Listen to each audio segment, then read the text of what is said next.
Kebakaran besar melanda Glodok Plaza pada Rabu tanggal 15 Januari tahun 2025 malam. Hingga Kamis tanggal 16 Januari tahun 2025 pagi, petugas pemadam kebakaran masih berjibaku memadamkan api. Dalam insiden yang berlangsung lebih dari 10 jam ini, api diduga berasal dari diskotek di lantai 7 gedung, memaksa petugas pemadam kebakaran dari berbagai wilayah untuk terjun ke lokasi dan berjuang memadamkan api.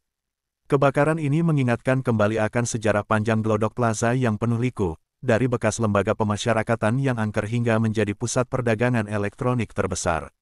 Berikut sejarah panjang Glodok Plaza yang hangus terbakar. Glodok Plaza diresmikan pada Juni tahun 1977 sebagai pionir pusat perbelanjaan modern di Indonesia.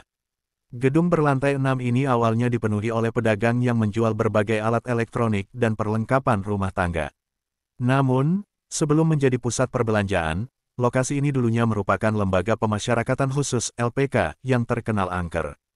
Gedung ini dibangun pada tahun 1743 dan awalnya digunakan untuk menahan warga Tionghoa yang memberontak.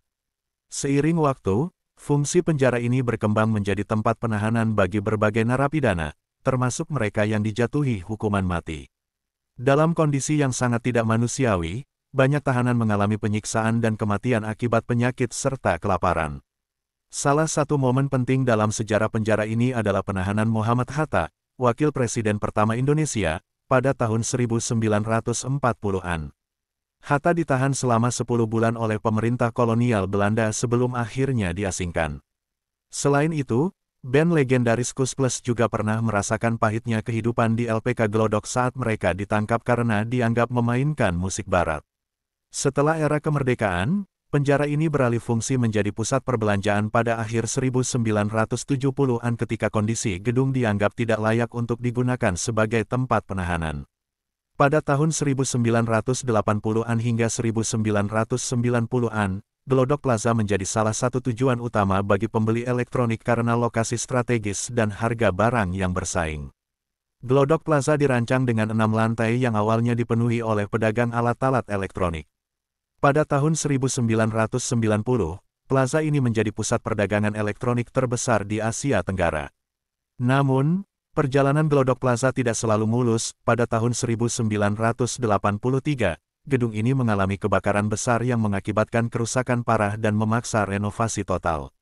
Setelah renovasi selesai pada tahun 1987, Glodok Plaza kembali beroperasi dengan tenan-tenan terkenal seperti supermarket Gelael dan restoran cepat saji KFC.